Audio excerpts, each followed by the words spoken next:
Assalamualaikum warahmatullahi wabarakatuh. Perkenalkan, nama saya Trigani Amara dari Teknik Informatika Reguler B.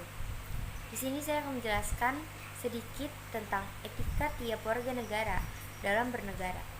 Pada era sekarang, ini tentunya diperlukan pendidikan kewarganegaraan yang bertujuan membentuk warga negara yang cerdas, berkepribadian, bertanggung jawab bagi kelangsungan kehidupan bangsa negara Indonesia.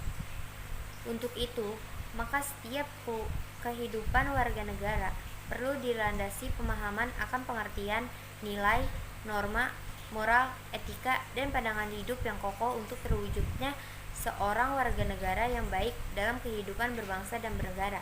Setiap orang sudah pastinya mempunyai moral, tetapi belum tentu setiap orang mengadakan pemikiran secara kritis tentang moralnya. Pemikiran yang kritis tentang moral inilah yang disebut etika. Istilah etika berasal dari bahasa Yunani, berasal dari kata ethos yang berarti kebiasaan, perilaku, kelakuan. Etika adalah ilmu pengetahuan filsafat tentang perilaku manusia.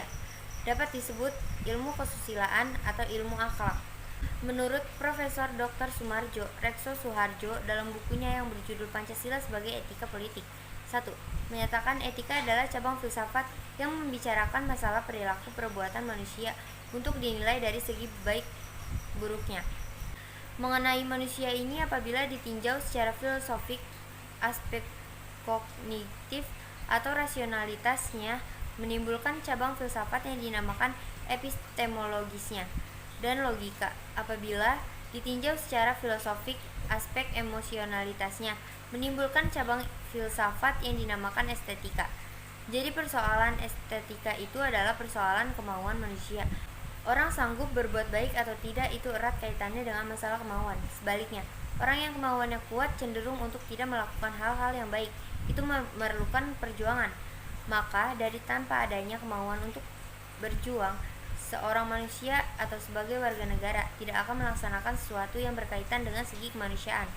Karena etika melakukan pemikiran kritis tentang moral, maka dapat dikatakan bahwa moral adalah bagian dari cabang filsafat yang bernama etika itu. Sedangkan pengkaji moral etika selalu mendudukan dirinya pada sudut yang netral. Ia tidak akan berpihak pada salah satu tipe moral. Jadi kesimpulannya, jika kita bicara nilai, norma, moral, etika, dan pandangan hidup nampak erat sekali hubungannya seakan-akan suatu rangkaian yang sulit dipisahkan.